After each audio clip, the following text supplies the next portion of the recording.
न्यायदानाचे पवित्र कार्य चालणाऱ्या यवतमाळ जिल्हा न्यायालयात एक धक्कादायक प्रकार समोर आला आहे। कौटुंबिक न्यायालयातील सुनावणी दरम्यान एका पक्षकारानं वकिलाला थेट जीवे मारण्याची धमकी दिल्यानं खळबळ उडाली। या घटनेच्या निषेधार्थ वकिलांनी एकत्र येत शहर पोलीस ठाणे गाठलं आणि संबंधित पक्षकारांवर कठोर कारवाईसह वकिलांना संरक्षण देण्याची मागणी केली आहे।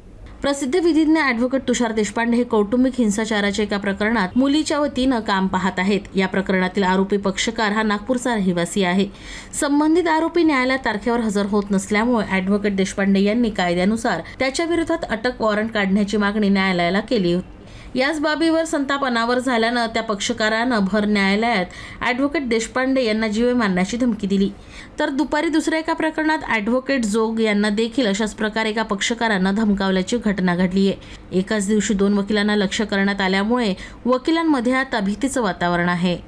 आज यवतमाळ जिल्हा न्यायालयामध्ये ज्या वेळेला फॅमिली कोर्टामध्ये ॲडव्होकेट देशपांडे साहेब यांचं मॅटर चालू होतं, त्यावेळेला विरोधी पक्षातील एका पक्षकाराने त्यांच्या विरोधी व्यक्तीने त्यांना बाहेर निघ, तुला मी पाहून घेतो, तुझ्या पोराला उचलून नेतो आणि त्याला अश्लील भाषेत शिवीगाळ केली आणि पाहून घेण्याची धमकी दिल्यामुळे आम्ही त्या विरुद्ध आज सर्व वकील संघटना या ठिकाणी त्याच्या विरुद्ध तक्रार देण्यास आलेलो आहोत आणि आम्ही शासनाला या निमित्ताने विनंती केलेली आहे की त्यावर कठोर कारवाई करण्यात यावी आणि या पलीकडे वकिलांना या पद्धतीने जर कोणी धमकावत असेल तर त्याला कोणत्याही प्रकारची ॲडव्होकेट प्रोटेक्शन ॲक्ट शासनाने लवकरात लवकर लागू करावं अशी सुद्धा मी या प्रसंगी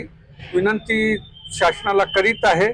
आज जो देशपांडे सरांवर म्हणजे त्यांना अश्लील शिवीगाळ केल्या गेलेला आहे ते एक धक्कादायक गोष्ट आहे।